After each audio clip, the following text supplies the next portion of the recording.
to an interview that you'll only see here on Fox 5. For the first time since announcing his resignation, New York City Department of Correction Commissioner Louis Molina is opening up. And exclusively telling our Lisa Evers about his time overseeing troubled Rikers Island and what comes next. Louis Molina took over as City Correction Commissioner at one of the lowest points in Rikers Island history. Violence was up, staffing was down, and a federal monitor was watching from the sidelines. But Molina vowed to turn it all around. Now, after nearly 2 years in the top spot, he's moving on. So we met up with him for an exclusive interview here inside Rikers Island to find out what he's done and what he plans to do next. From the outside, the RNDC jail at Rikers Island looks very similar to what we saw in March of 2022, shortly after Louis Molina took over as commissioner. We were shocked when he showed us a common problem. Many jail cell doors did not even lock, and there were many months of no weapon searches. Fast forward to today. So in this facility alone, which you visited last time, we've replaced about 900 cell doors with operating locks. We have started our tactical search operations, and over the course of over 22 months, we recovered over 5,000 contraband weapons. On October 31st, Mayor Adams announced Commissioner Molina would be stepping down after 22 months and promoted to Assistant Deputy Mayor for Public Safety. The move comes as Rikers appears to be on the verge of a federal takeover. The jail's been under a federal monitor since 2015. In recent months, the monitor, Steve J. Martin, has intensified his criticism of the Department of Correction and Molina himself, even accusing the commissioner of failing to accurately report acts of violence and failing to implement certain reforms. The federal monitor has a job to do.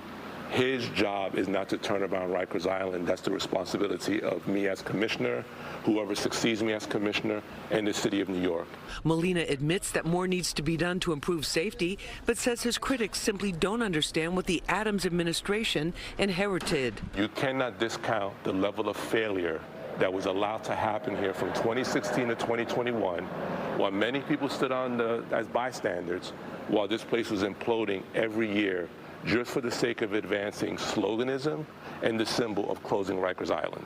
As we walk through the RNDC jail, Molina says the incidents of violence among inmates and use of force by correction officers are all trending down. We had an over 20% decline in slashing and stabbings.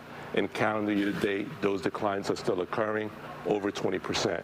And in 2022, we had a 14% decrease in use of force incidents, and we're continuing that decreasing trend, which is about 4% calendar year to date. The outgoing commissioner says these improvements have come at a time when the new detainees arriving have a greater potential for violence. What we have seen is that there's a higher concentration of individuals coming into our custody that are being charged with very, very violent crimes. So when we look at 2016, that number was about 12–13% of the population.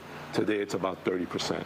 Molina says about 50% are suffering from mental health illnesses, often accompanied by substance abuse disorders. He says there's been a reduction in the number of deaths in custody as they have tried to provide more programs despite limited resources, but critics may not agree. I share their concerns. One death in custody is one too many. Molina says in his new role, he will be able to implement longer-term improvements on Rikers Island, along with citywide duties. I'm still going to have a voice in that area because corrections is part of the overall public safety strategy of this city. We'll have much more of my exclusive interview with Louis Molina on the Fox 5 News and a special episode of Street Soldiers next week. We'll also take you inside for an exclusive look at how Rikers Island detainees and the staff here are celebrating hip-hop's 50th anniversary. On Rikers Island, I'm Lisa Evers, Fox 5 News.